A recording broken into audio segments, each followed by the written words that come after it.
დღეს თბილისის საქალაქო სასამართლოში პროევროპული საპროტესტო აქციების დროს დაკავებული 8 პირის ზვიად ცეცხლაძის, ვეფხია კასრაძის, ვასილ კაძელაშვილის, გიორგი გორგაძის, ირაკლი მიმინოშვილის, ინსაფ ალიევის, თორნიკა გოშაძისა და ნიკოლოზ ჯავახიშვილის საქმის არსებითი განხილვის ეტაპის პირველი სხდომა გაიმართა. საქმე მოსამართლე თამარ ჭედლიშვილმა განიხილა. პროცესის დაწყებიდან 9 საათში მოსამართლემ სასამართლო დარბაზის შეცვლის გადაწყვეტილება მიიღო. დარბაზის შეცვლის თხოვნით მოსამართლეს ადვოკატმა გუჯა ავსაჯანიშვილმა მიმართა, რადგან ადვოკატის თქმით დარბაზში ერთ-ერთ ბრალდებულს დენი ურტყამდა. გარდა ამისა, შუამდგომლობის მეორე საფუძველი დარბაზში არსებული უჰაერობა იყო.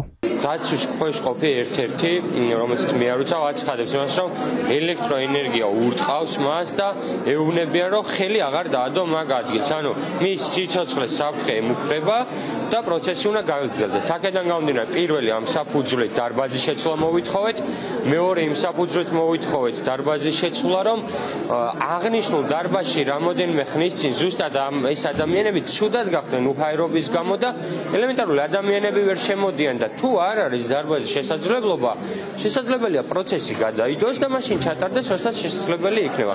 შესაბამისად, კუმულაციურად დღეს ხედავთ შესავალი სიტყვები არ დაწყებულა, რომ ირღვევა სწრაფი მართლმსაჯულებას და ასევე ბრალდებულებს ადამიანურ პირობებში არ ეძლევა შესაძლებლობა პროცესზე იყვნენ. დღევანდელ პროცესზე შესავალი სიტყვა წარმოთქვა პროკურატურამ ბრალდების მხარემ სასამართლოს საქმეში ახალი მტკიცებულების დაშვების შუამდგომლობით მიმართა. საუბარია ერთ-ერთი სამართალდამცველის ექსპერტიზის პასუხზე. ქართული ოცნების პროკურატურის მტკიცებით ამ ექსპერტიზით დასტურდება, რომ ბრალდებულების მიერ განხორციელებული ჯგუფური ძალადობის შედეგად მან სხეულის სხვადასხვა ნაწილის დაზიანება მიიღო. დაცვის მხარე პროკურატურის შუამდგომლობას არ დაეთანხმა. ადვოკატების განცხადებით მტკიცებულება საქმესთან შემხებლობაში არაა და არ დასტურდება, რომ დაზიანება ბრალდებულების მიერაა მიყენებული. მოსამართლე თამარ ჭედლიშვილმა ექსპერტიზის დასკვნა დასაშვებ მტკიცებულება ცნო და საქმეს დაურთო. ჭედლიშვილის განცხადებით ექსპერტიზა რელევანტური და ავთენტურია.